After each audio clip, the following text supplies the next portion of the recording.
Hello and welcome to anyone who's watching this video. This video is about installing stones and stone maintenance and using a bench grinder safely.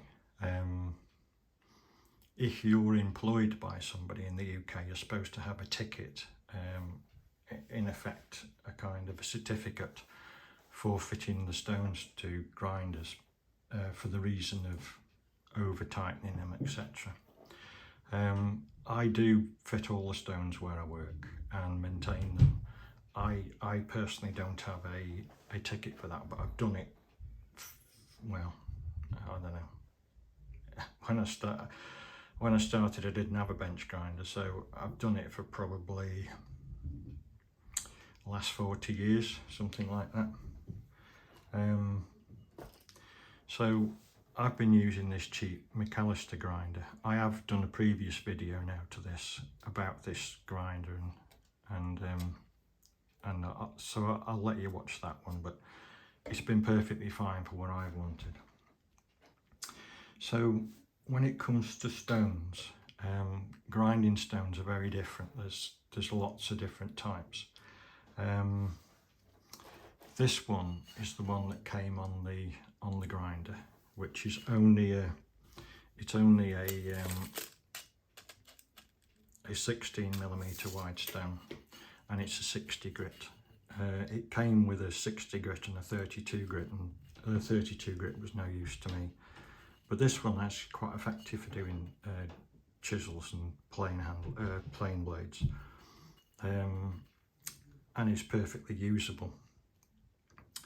The thing I want to mention about this one is it hasn't got the cardboard faces on. I'll come to that later. It's because it's been fitted, it's come off, and the cardboard faces have come away from the wheel. Just so that you know they're there. You must have those cardboard faces. Never put a stone on, excuse me, I'm just looking for it. Never fit a stone to a grind wheel without these cardboard faces. They're essential. Even if you have to cut one out of a bit of cardboard, do not fit a stone without a cardboard face on it, because they serve a purpose which I'll come to in detail shortly. So this grinder was only really meant to use 16mm grindstones, but I put 20s on, 20mm wide, because they're more readily available in different grits and different types. The only drawback to that is, although it runs perfectly fine, it's only about half of that knot is threaded onto the bar. It's perfectly fine as far as I'm concerned. I've been using grinders, as I said, for probably 40 years. I've been doing joinery woodwork for 47 years. And I think it's perfectly fine. But if you're not comfortable with it, bear that in mind when you buy the grinder. If you want to change the stones out to the typically easiest to find 20mm stones, and you're not comfortable with that only being half a knot on, then bear that in mind. But this is I paid less than £20 for this grinder complete. And it's been a good one. I like it. I've had it about a year.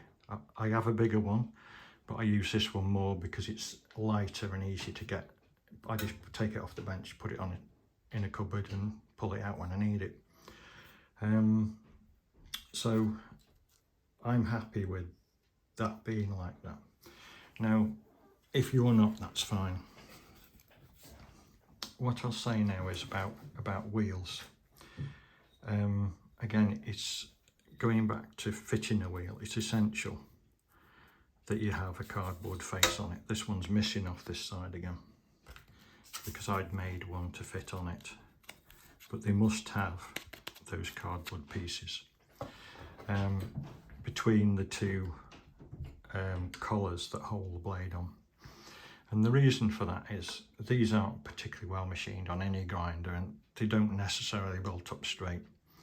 And if there's a high spot and it puts pressure on the stone there, with using it in vibration, it is possible for the stone to split. If one of these stones splits, you're in a world of trouble.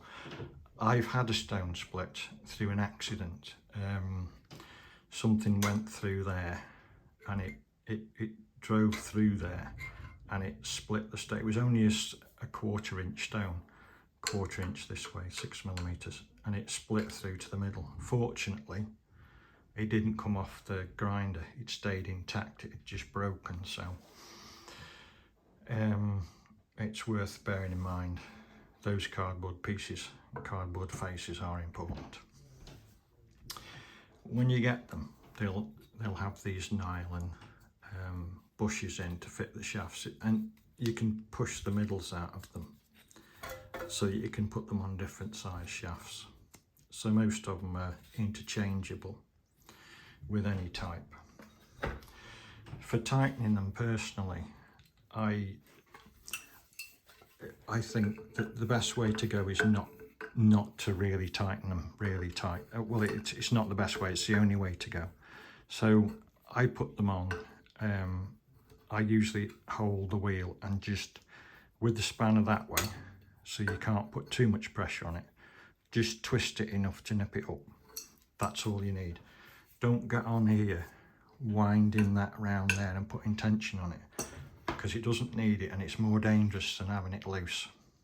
If it comes loose, the stone will stop and the shaft will run in the stone. It won't do any harm. The stone will stop and the shaft will just whiz around and it won't come to any harm. It can't come off the shaft, there isn't anywhere for it to go.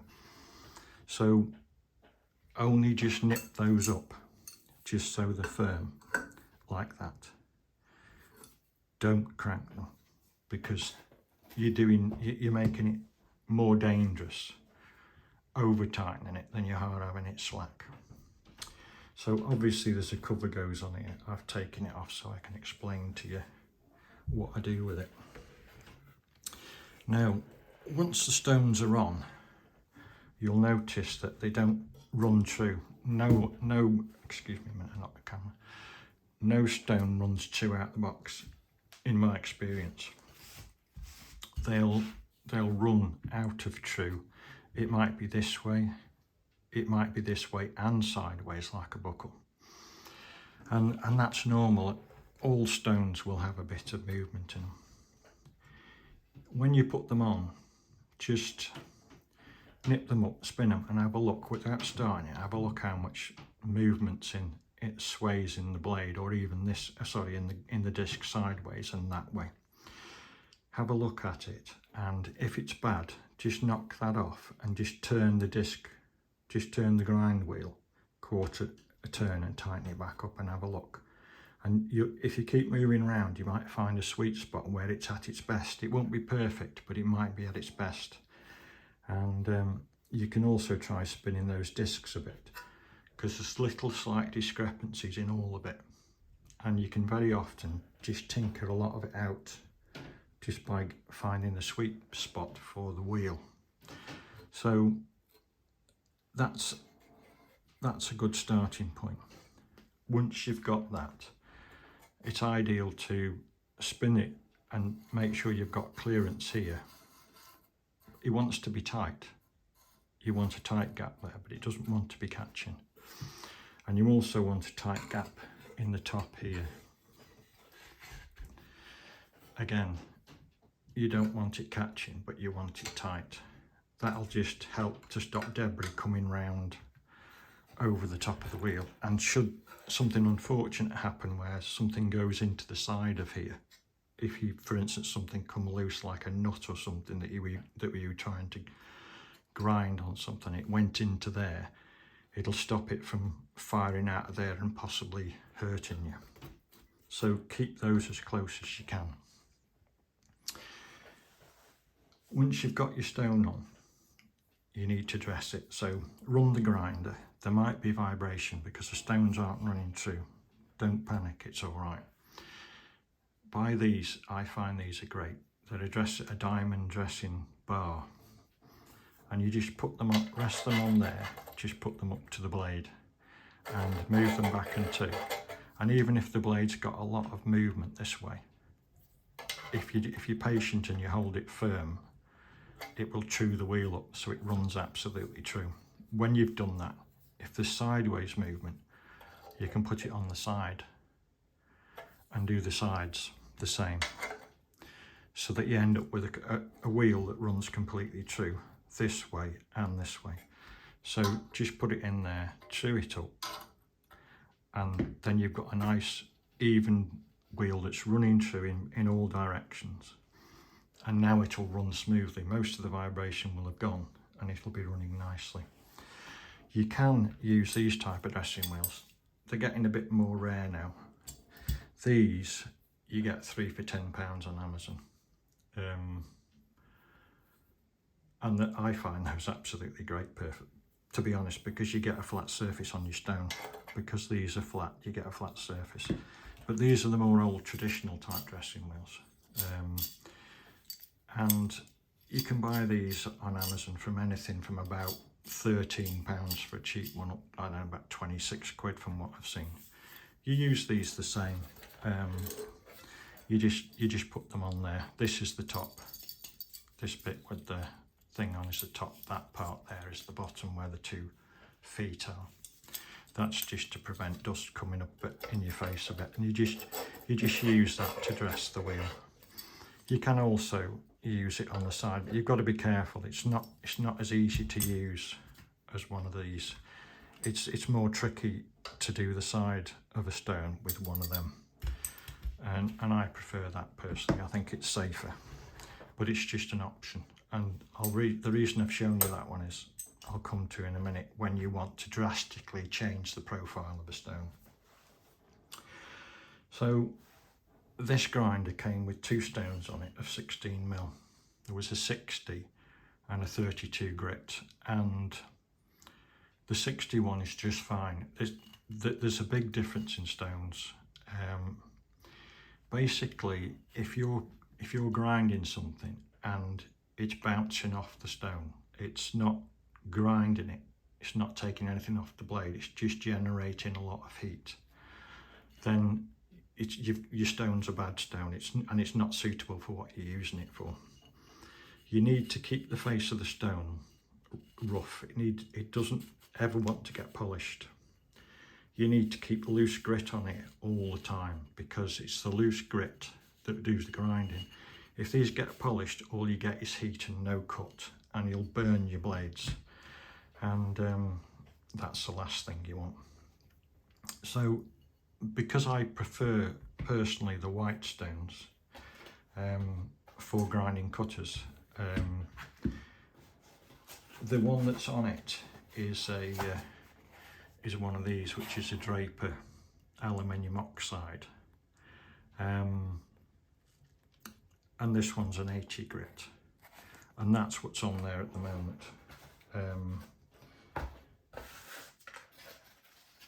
That's the one out of this box, and it's an 80 grit, and that's pretty good for grinding cutters. They're soft. It tends to be, if you have hard metal, have a soft stone. So the one I prefer to that, there's 2 I prefer to that particular Draper one. These are about £15. The other one I found that worked really well was this Silverline one, which is a green silicon carbide bench grinding wheel. These are again about £15. This is classed as a medium, and although it doesn't look green, when the dust comes off it, it is green. But that works nice as a cheap stone for grinding cutters, blades, chisels and such like. The one that I really like is a little bit more expensive, and if I can find it, I'll show it to you. I'll have to show it on here because I haven't got one here. The one I've got's at work. But if you can see that Faithful one, it's classed as a medium again. They're about £20, something like that. At one point they were £35. So at £20, that's a better stone. It's a softer stone. and I rate those quite a lot. So the standard 60 that come, maybe I got lucky. Second to that would be the Silverline one, as a cheap stone, the green silicon carbide medium. And then I'd go with the Draper aluminium oxide, which is an 80 grit. And if I had the choice, I'd go with the Faithful white aluminium oxide medium. So that covers the stones. So when you put them on, you dress them to thing. Something that might be of interest to you is that you can shape a stone. So if you've got gouges or cutters for moulding planes, this is just one of these, a Draper stone, exactly the same. It was square, and I've shaped it into a curve and a point. You can bring these actually to a sharp point if you want to, like a triangle, or you can put a small radius on them like that. You just do them on there using this or using this to grind the wheel to shape. You can actually shape the stone with that. You'll be surprised how soft they are and how easy you can shape them. And you can make them any shape. You could do a concave if you wanted, whereas this is a convex. You can do a triangle. You could take this down and just make a very small square edge if you wanted to get into somewhere.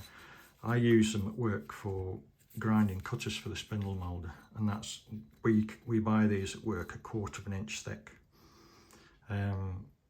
but they're not readily available to the public. We have to buy them through industrial sources, so although they're very handy 1/4 inch thick, they're difficult to get hold of. But with this, you can shape it to what you want and get into all sorts of shapes and things that you wouldn't be able to get into otherwise. From a safety perspective, obviously I've got to guard off this to show you the plates where it is. Essential that you have a cardboard face either side of the grinding wheel, even if you make it yourself. I can't stress that enough. Essential that you don't over tighten the stone. It's better slack, it's safer slack than it is tightened right up, because if you tighten it right up, you might split it. You might not see the crack, but when you come to use it, it might burst, and it's not good, let me tell you. So even if you've got to use an old piece of box, make yourself some cardboard cheeks for it. So these here, this top one here, keep it as tight as you can. I've been using this and the wheel's gone down in size, and I'd keep it tighter than that. If you can get it to 1 millimetre, get it to 1 millimetre. Keep those gaps small. And the same goes here on this front edge. Keep those gaps small. Again, I've been using this and it's grown a little bit, but keep them small, because you don't want anything going down there. If you slip with something and you've got a small gap and you drop it and it goes there, it's likely to bounce out. But if you've got a gap in there that something like that will go through, it'll go through, and it'll jam in there, and it could crack the stone, it could burst the stone, and that's extremely bad. So always keep those as tight as you can make them. I think that just about covers putting grinding stones on, using them, making them safe. These things here, I personally don't use. Every grinder you buy will have one of these on. I don't use them because the dust gets on them and you can't see what you're doing, and that to me is just as dangerous. It's like you're working blind. So I find those completely useless, but that's up to you. I prefer to, I wear glasses, I wear prescription glasses, so I wear safety lenses, so I use that. So wear goggles, wear eye protection. But I find these wholly inadequate for the simple reason the dust gets straight on them. You can't see what you're doing, and that's more dangerous, in my opinion. So I think that just about covers using a grinder, the safety aspects, and the different types of stones. So I think I'll wrap that one up now. And I'll go on to how I sharpen chisels and plane irons on this setup. I have got a small, a short video which I'll attach to the end of this. Please watch it. It's of me showing how far out that stone was when I put it on, and it shows me dressing the stones. I had to do that out in the garden because I've got nowhere else appropriate to video it. So there is the only sound on it is the surrounding sound of what's like whatever was about at the time. I don't do any speaking on it. It's purely a demonstration of how to dress the stones and get them straight. And so I'll attach that video now at the end, and I think we'll leave that here. But thanks for watching, take care, and please watch this short clip that comes after this. Thank you.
Hi, I just thought I'd add a little bit on the end of this video.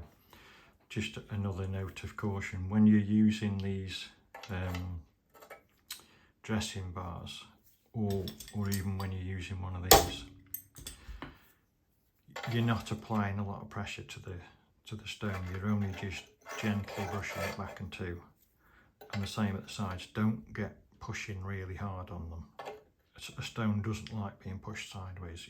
It's its weakest point, so you are just really resting that on the, holding it firm and just resting it against the stone till the stone becomes true. The other thing is wear a mask. wear a dust mask. I was outside doing this, but this stuff that comes off these, this type of stone, the carborundum that comes off these, is really bad for you. You don't want to be inhaling it, and you'll be surprised how much you generate. So wear a mask. So I think we've covered everything there, so thanks for watching and take care.